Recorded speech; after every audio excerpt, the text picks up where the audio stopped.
Hey everyone, it's Will, Gamer Dad, with another video for you. So in today's video, we're going to go over Laclair with her true manifest as a 5-star, and of course I'll do a little bit of gameplay and let you know what I think about her. But the most important question of all is she hot or not? Oh, I love her skimpy outfit. Yeah, she's hot. You're such a pig. Oh, I know. Anyways, Laclair obviously was one of the earliest units out in the game, and so her VC is still pretty mild. Power and physical resistance down 20%. If you have a VC Grasta, obviously it's going to be a little bit better than that. And I just want to show that with her manifest, she does get 30 power and speed, as well as the Glimmer Ring, which is from the Time Twisted Mates, gives those crit strength up, speed, and type debuff resistance 15%. In terms of her moves, nothing much has changed. Aiming Flood is still a good AoE for beginning. However, that power 20% debuff is really not up to par at this point in time, unfortunately. And her other 4-star moves really aren't much to speak of.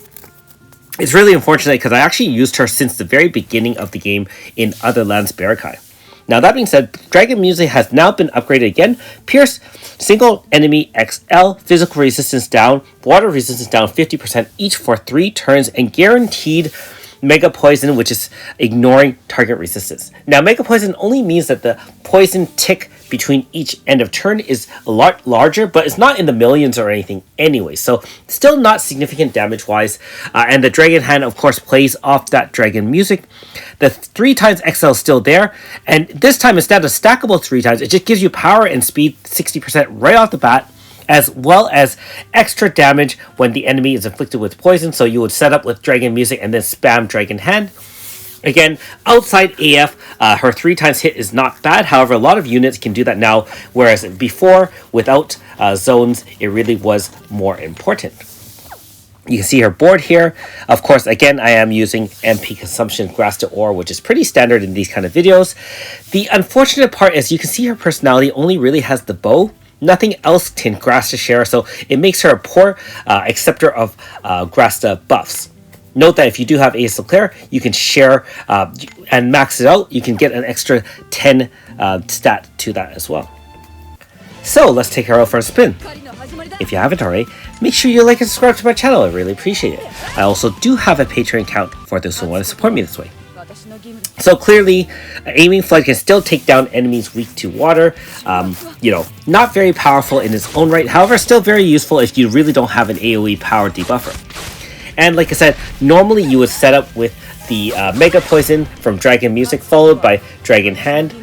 In this case, since there isn't a Pain setter, it only sets Poison. You don't take advantage of Pain Grasta. You should use Poison Grasta. However, I left all Pain Grasta because my team is situated to and take advantage of all Pain. So keep that in mind in this example.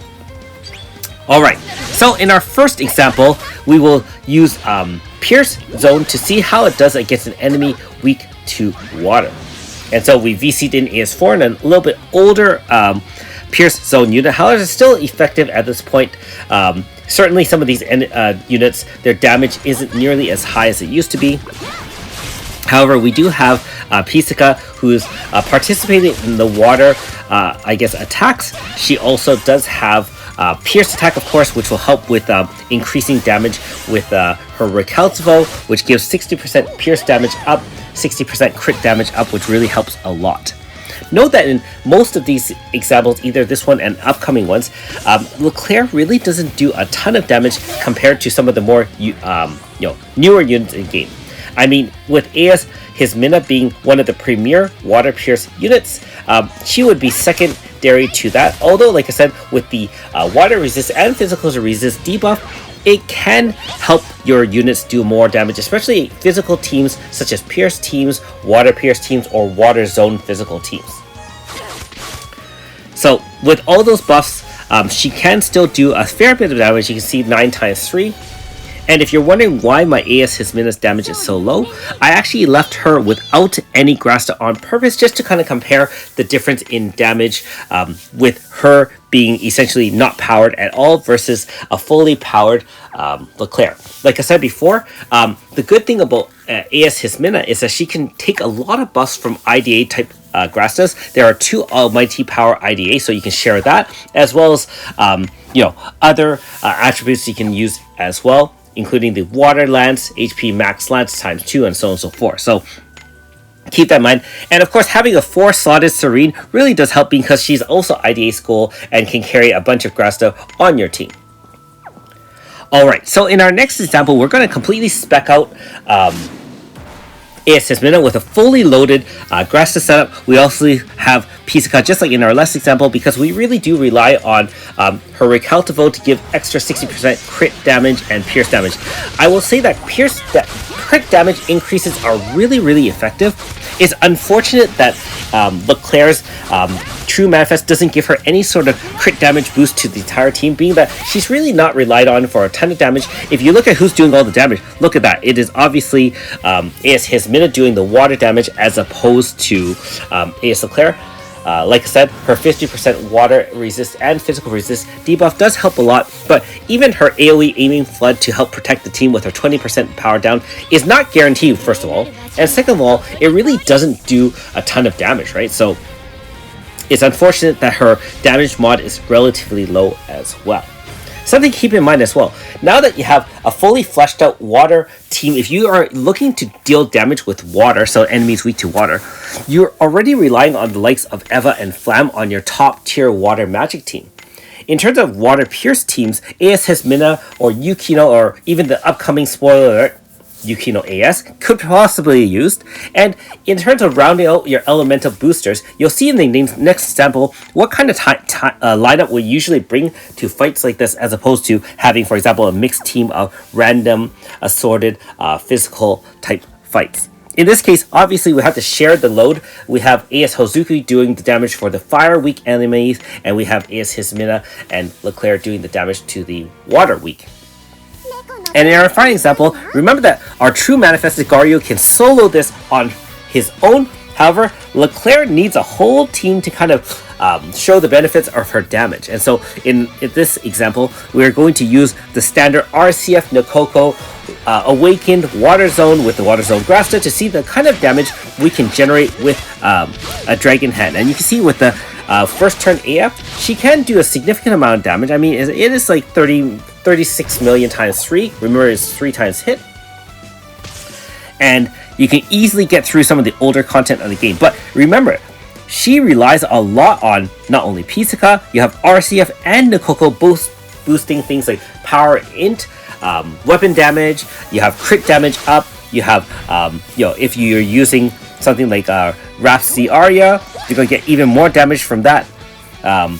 So if you had substituted, for example, a different unit instead of Laclair that does water type damage, you probably would do equally well, if not better. So take a look at the loadout here. Again, pretty standard stuff. We are trying to maximize the Grasta on Laclair. So we do have some bow carriers in the back. Again, Altina now is a 4-slotted if you have 200 Shadow on her, grinding it out in Underworld. And so she can do the trick in carrying some of the Grasta for you. Okay. And Altina right there. Proficiency debuff, and so on and so forth. And in comparison, using her twin sister, so to speak, with AS Laclair, I'll show you the difference in damage. We have the same setup, same Grasta, same team, same Grasta holder, and watch the difference in damage. Remember that in the first turn AF, we're getting something like 10 million times 3. That is the setup. Look at that, 50 million times 2 right off the bat, over 100 million. Look at the final number, 90 times 2. It's like 400 million over the other one, which is the mid 100. So that's really, really disappointing for a supposedly up-to-date meta-type manifest weapon. If she had, like I said, crit damage up or other ways to support the team. I realize that AS Laclair is more of a DPS versus Laclair normal style, which is more a support. But darn it, it really feels bad, man. Like, as I was doing this video, I actually felt quite sad that one of my beloved units that carried me through the very early stages of the game really isn't of much use at this point. So someone did ask on my channel earlier this week, hey, Will, is it worth it to get Laclair to 5-star to get her True Manifest? Or even, is she a secondary prize on the AS Yifa banner? I'm going to have to say at this point, probably not. Like, look at, even without the serious wolves setup that AS Laclair needs to maximize her damage, she was able to easily do 30 million or more per hit times 2. Gao, Bao, such reliable pups. And that's exactly what AS Laclair is, a strong Pierce Water DPS. And there's the loadout. Same thing as usual. Alright, so in conclusion, I'm a little bit disappointed with Claire. The thing is, she is a decent support and she does a number of roles, however, she doesn't do anything exceptionally well. She won't replace your top TPS, she won't replace your offensive supports which are taken up by the likes of RCF and Nikoko. Honestly, I'm just a little bit sad. Anyways, thanks for watching. We'll see you next time.